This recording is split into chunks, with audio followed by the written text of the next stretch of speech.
Strings of Malice, Book 1. Snowflake in an Alley. An Old Mother Nonsense Story. Chapter 6. Ill Omens. The knock summoning them for drinks woke the girl, and she opted to go barefoot. Her excuse that the train was warm, and no one would notice beneath her obnoxiously long skirts anyway. Lunreth wasn't about to push her, and lunch was a simple affair. The doctor was excited about the spell he'd apparently already started working on. Lady Moonrisk insisted Irinka sit upright, even if she was on the floor playing with the hound. The girl had hesitantly asked if she could pet the creature, and it had taken an instant shine to her, tail wagging and falling asleep in her lap, which was her excuse to have her plate handed to her. Lunreth wondered if his sister was doing it deliberately to annoy the woman, but it didn't seem the case. She genuinely seemed happy to be with it, softly muttering around the soft and sad puppy. He thought that it had been a strange thing to say, but it made sense after the doctor pulled him aside for drinks in the evening, after Lady Moonrisk had said that they would need at least another 2 hours to unpick the mess of tangles from Irinka's undercoat. The bar car was nice, the atmosphere easy, and Lunreth no longer got strange stares from the other gentlemen. It was incredible, people's ability to become accustomed to or ignore things that didn't fit. I am sorry to be the bearer of bad news, my friend. Dr. Grosquares sighed over his glass of wine. But your sister is unlucky. Lunreth cocked his head, the question written so clearly on his face it hardly needed asking. No doubt this had happened before, and Dr. Grosquares' reply was a practiced one. My outflick is only kind to those whom bad luck will follow.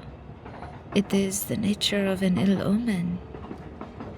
The long and short of it was that his parents had not wanted him hanging out with the wrong crowd, and thus their decision for the very specific pet. He had found it entirely amusing that they had expected him to avoid the people whose company his hound enjoyed. Instead, he'd made friends with every one of those people to keep his girl happy and her tail wagging. Lunreth wanted to know what Lady Moonrisk was doing in the out-of-the-way city, and if the doctor would ask her to take care of Irinka while he did his business. My word is to receive her blessing before her marriage, the doctor offered easily. As I understand it, the complete ceremony will take some time. I would not be opposed to dear Irinka staying with us, but I will relay your request. The man took out a small box of thin cigars from a hidden pocket and offered one to his companion. And what is it you are doing, that she may not go with you? Lunreth couldn't protect his mind, even if he wanted to, from revealing the truth. He didn't like the look of surprise and distaste on the doctor's face, and clearly showed it because the man very quickly backpedaled. It's not what you think, Dr. Grosquares said instantly, taking a cigar for himself and lighting it with a spark from his fluttering fingertips. I have no particular feelings about your previous occupation. It is the one you intend to bargain with to which I hold issue. The rumor is Granny Cracklecreep has a very specific price for her services. I heard she sends her customers through a portal and into another place. They must return from the world beyond with a usable gift for her. Lunreth's surprise was clearly evident on his face, but the doctor frowned. I see your point, he huffed, taking a deep drag from his cigar and stowing the box away when Lunreth declined his offer to take one. But you do not know what will be there. No one has succeeded. That made Lunreth smile as his shoulders shook, his chuckle evident, if unvoiced. The doctor, after a moment of his own dumbfounded surprise, responded. Well, yes. I suppose someone must have. You must be right. Lunreth turned the conversation to the lady's wedding. As it turned out, Lady Nimue Moonrisk's mother had been less than pleased that she had been betrothed across the sea, but the Emperor of Kongor had ordered it to be so, and there was no saying no to the Emperor when he had given an order. Even if he is crazy, the doctor sighed deeply, leaning forward under the pretense of ashing his cigar, but really only wanted to whisper. Apparently, her father flat out refused to allow the bridal ceremony to happen in either of the reptile kingdoms. At very great risk, mind you. I'm not sure how he managed to swing it, but the lady insisted her bride price will be higher if she is christened by a neutral party. Lunreth frowned. He had certainly never heard of such a thing. Oh, indeed. Power was certainly the ideal place, but the Emperor is convinced the Free Kingdom is a cesspool of debauchery. No woman who ever sailed the shores of such a place could possibly return anything but unclean and corrupted. The utter sarcasm in the doctor's voice was particularly palpable. Lunreth raised a surprised eyebrow. Utter nonsense, the doctor readily agreed. But what do you do with a mad king when he gets an idea in his head? The gentleman sighed heavily and took a sip of his wine. Things seemed to be weighing heavily on his mind this evening. It's all upper-class politics and general unpleasantness. You and I are lucky to have nothing to do with it, my friend. Lunreth took a sip of his own drink, and the doctor narrowed his eyes at the man before shifting his robes to better hide the dagger he kept concealed there. All right. No one likes cocky companions, he chastised, through an amused and curious chuckle simmering just beneath his reprimand. I may have got my schooling a little later than most. No, it was not fiction as to why I am with her. Only that I have been paid a little more coin than she is aware, to also protect her to the best of my ability.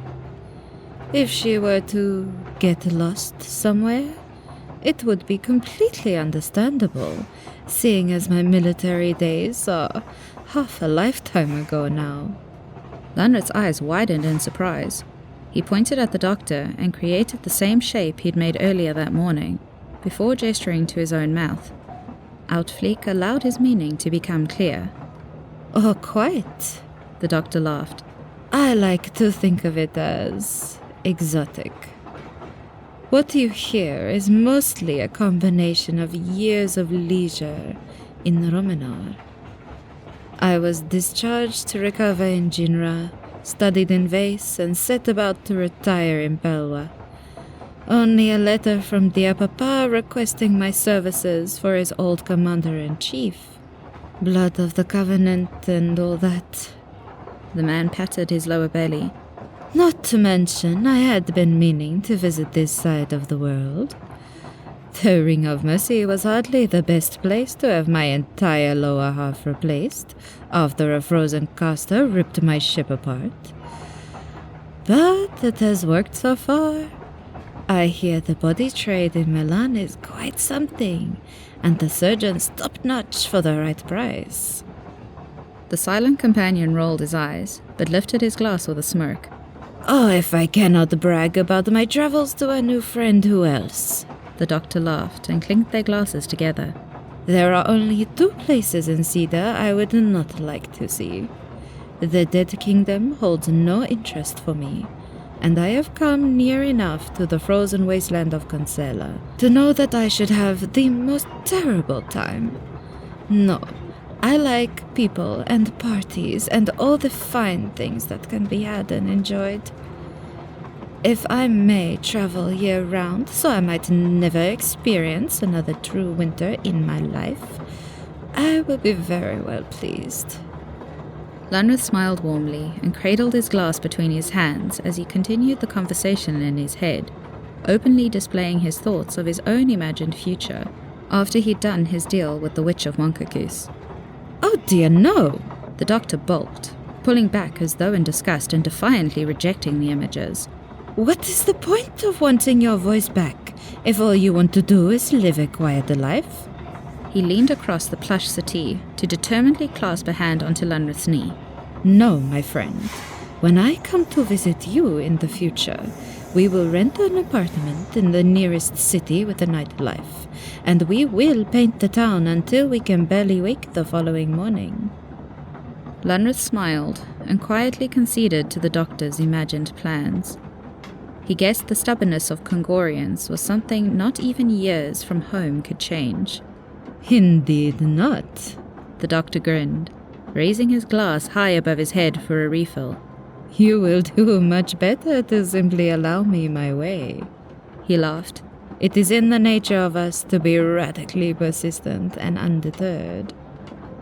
The conversation was easy to get lost in from there, and Lunreth was quite distracted by the extraordinary coincidence that his new acquaintance's birthday was to fall during their trip. He quite entirely forgot about the reason the doctor had started telling the tale in the first place, until the next morning. All and sundry were woken by a high-pitched shriek and hurried scrambling. Turned out, someone had been killed up in first class, a viscountess if the gossip at breakfast was anything to be believed. How fortunate that a few officers of the law, off duty of course, had been aboard the third-class coach and had quickly got to the bottom of it. It had made for the grandest of tales at dinner, about how the granddaughter had got herself knocked up by a married-in uncle, to land some baron the controlling old grandmother had demanded she married to keep the bloodline strong, and the cousin, poor thing, had been replaced with a shapeshifter to carry out the dastardly deed.